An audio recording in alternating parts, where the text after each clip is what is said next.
عندك قرارات كبيرة في حياتك خاصك تاخدها وما عارفش كيفاش دير.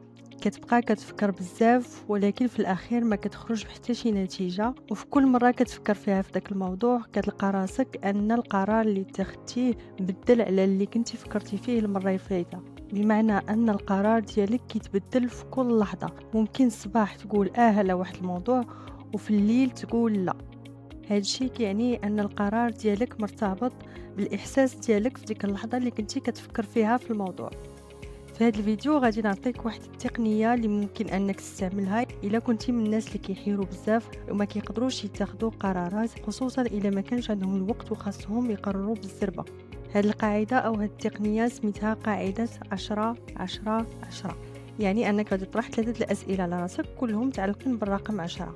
المره الجايه فاش غادي يكون عندك شي قرار خاصك تاخده غادي تسول راسك ثلاثه الاسئله فقط، وهاد ثلاثه الاسئله غادي يقدروا يخليوك تشوف القرار ديالك من زوايا مختلفه، وبناء على الاجوبه اللي غادي تجاوب غادي تكون قادر انك تتخذ قرار. خاصك تعرف ان اللي كيخليك ما قادرش تاخذ قرار معين هو انك تخلي العاطفه ديالك تحكم فيك، اي ان المشاعر ديالك في واحد اللحظه معينه هما اللي كيتحكموا في القرار اللي كتاخذه. ملي غادي تطرح هاد ثلاثه الاسئله على راسك اللي غادي دير هو انك غادي تجرد داك الموضوع او داك القرار من العاطفه، وبالتالي غادي تقدر انك تاخذ واحد القرار اللي مبني على العقل وعلى المنطق، بدل من انه يكون مبني فقط على العاطفه وعلى الاحساس ديالك في ديك اللحظه. أمثلة على بعض المواقف اللي ممكن تحطوا فيهم وما نقدروش نتاخدوا قرار معين: شراء سيارة، شراء منزل، مثلا بغيتي تبدل الخدمة ديالك أو بغيتي تستثمر فلوسك في شي مشروع. ودابا ندوزو للأسئلة. أول سؤال: شنو غادي تبدل بعد 10 دقائق إلا قلت وإلا قلت لا على هذا الموضوع؟ نفترضوا أن شي واحد ضحك عليك أو ممكن أنه عصبك وبغيتي تجاوبه. هنايا كتوقف وكتسول راسك: في حالة جاوبتو بصرامة أو جاوبتو على الأقل بنفس الطريقة اللي هضر معايا بها، واش غادي نكون راضي على راسي ولا لا؟ واشنو اللي غادي يتبدل؟ واش إلا جاوبتو غادي نكون رديت الاعتبار راسي وغنكون فرحان، أو أن هاد الشيء غادي يزيد يخلق ليا مشاكل كبر؟ وبهذه الطريقة غادي تسول راسك نفس السؤال في أي موضوع نتايا ما قادرش تاخد فيه قرار. من بعد ما كتكون درتي هاد الخطوة الأولى كيكون عندك قرار مبدئي ديال ولا لا. باش تزيد تأكد واش هذا هو القرار المناسب ولا لا، كدوز المرحلة الثانية اللي كطرح فيها سؤال تاني، واللي هو: من بعد 10 شهور شنو غادي يكون التأثير ديال هذا القرار على حياتي؟ الفائدة من هذا السؤال هو أنك تفكر في النتائج ديال هذا القرار على المدى المتوسط، يعني من هنا ل10 شهور واش هذا القرار اللي تاخدتيه غادي يكون التأثير ديالو عليك سلبي أو إيجابي.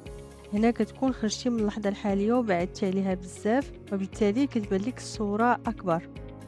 مثلا انت او انتي خدامين في واحد الشركه وجاتكم فرصه باش انكم تبدلوا الخدمه ديالكم وتمشوا لشي شركه واحده اخرى. الا سولتوا راسكم السؤال ديال من هنا ل10 دقائق، فاكيد ان الجواب ديالكم غادي يقول ما نبدلش الخدمه ديالي ونبقى مع الشركه الحاليه، ان تلقائيا عقلك كيفضل انه يتجنب الخطر وتبقى في الخدمه الحاليه ديالك بلا ما تمشي تبدل. ولكن الا سولتي راسك وقلتي من هنا ل10 شهور اشنو غادي يتبدل في حياتي، فاكيد انك غادي يبان لك ان بزاف د الحوايج غادي يتبدلوا في حياتك.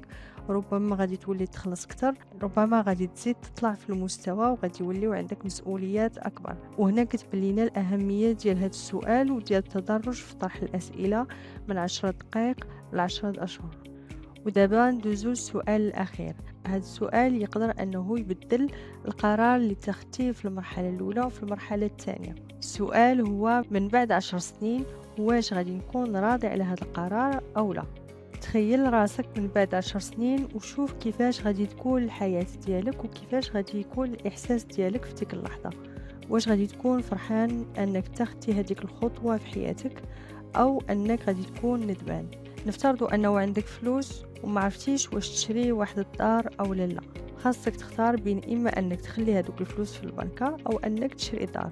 إلا جينا نسولو السؤال الأول والسؤال الثاني ديال 10 دقائق و10 شهور، غالبا غادي يكون القرار ديالك هو ما نشريش هاد الدار ونخلي فلوسي في البنكة إلا احتاجيتهم.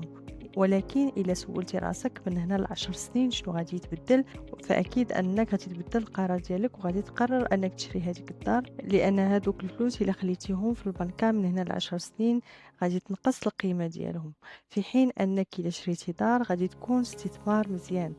المرة الجاية فاش تلقى راسك قدام قرار صعيب ما تزربش، جيب ورقة وستيلو واكتب من بعد 10 دقائق كيفاش غادي نحس، من بعد 10 شهور شنو غادي يكون الأثر ديال هذا القرار عليا، ومن بعد 10 سنين واش غادي يبقى هذا القرار مهم أو لا. يمكن ما تلقاش جواب مباشر على هذه الأسئلة، ولكن على الأقل غادي تكون خلقتي مسافة بينك وبين العاطفة ديالك في ديك اللحظة، وقدرتي أنك تحل الموضوع بطريقة منطقية.